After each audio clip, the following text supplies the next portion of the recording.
أعوذ بالله من الشيطان الرجيم فأجاءها المخاض إلى جذع النخلة قالت يا ليتني مت قبل هذا وكنت نسيا منسيا.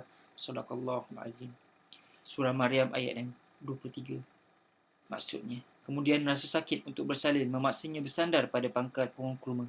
Dia Maryam berkata, betapa baiknya jika aku mati sebelum ini dan aku menjadi seorang yang tidak diperhatikan dan dilupakan. Ayat ini menceritakan tentang peristiwa saat ketika Maryam salamun alaiha sedang melahirkan Nabi Isa alaihissalam ke muka bumi ini. Maryam merupakan seorang individu, seorang wanita yang suci, seorang wanita yang kuat ibadahnya, dibesarkan dalam suasana penuh keagamaan di bawah jagaan Nabi Zakaria alaihissalam. Darjat Maryam sangat tinggi di sisi Allah SWT. Bagaimana? Dalam surah Ali Imran ayat ke-37 dapat kita lihat bagaimana doa Maryam untuk makanan diturunkan dari langit terus kepada Maryam, khusus buat Maryam. Betapa tingginya sisi Maryam di sisi Allah SWT. Tetapi beberapa ketika selepas itu, Maryam diberikan berita daripada malaikat Jibril tentang beliau akan melahirkan, mengandungkan seorang lelaki, seorang bayi lelaki dalam perut beliau. Satu tamparan yang hebat bagi seorang wanita, melahirkan atau mengandungkan seorang bayi tanpa bapa, seolah-olah seperti beliau adalah seorang pezina. Dan betapa takutnya Maryam, betapa tingginya dugaan ini buat Maryam, tamparannya hebat untuk seorang wanita yang dipandang tinggi oleh masyarakat, seorang wanita yang dipandang mulia oleh masyarakat. Dan betapa takutnya Maryam untuk berhadapan dengan masyarakat beliau, masyarakat sekeliling, sehingga beliau meminta untuk dimatikan dan seolah-olah beliau tidak wujud di muka bumi ini.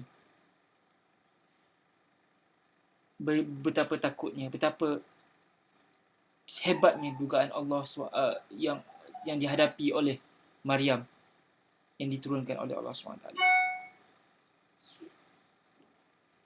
Tetapi dugaan ini tidak datang tanpa sia-sia.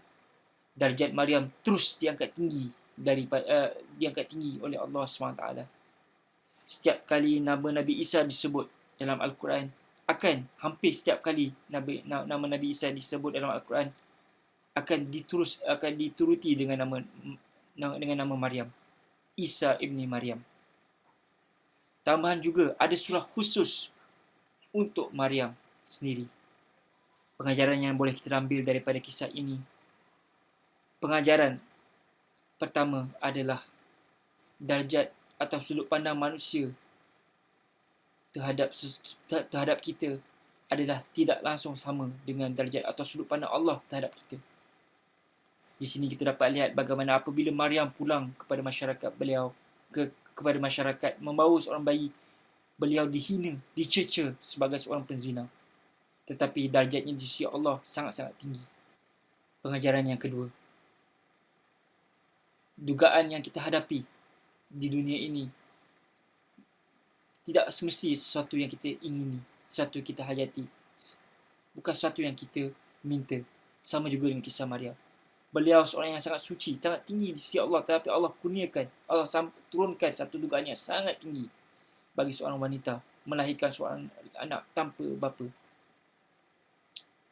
Tetapi dugaan itu membuka kepada pintu-pintu kebaikan kepada orang lain, kepada masyarakat, kepada dunia.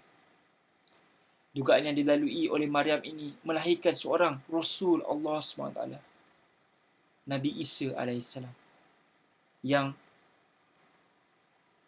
telah diangkat oleh Allah ke langit dan satu hari nanti akan turun menyelamatkan umat Islam dari fitnah akhir zaman.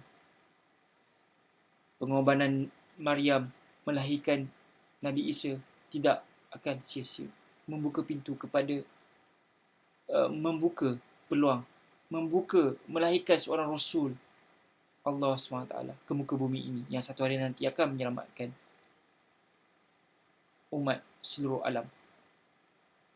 Semoga kisah Maryam ini menjadi inspirasi kepada kita semua, menjadi motivasi kala kita menghadapi dugaan di muka bumi ini. InsyaAllah. Assalamualaikum warahmatullahi wabarakatuh. Sekian dari saya. InsyaAllah.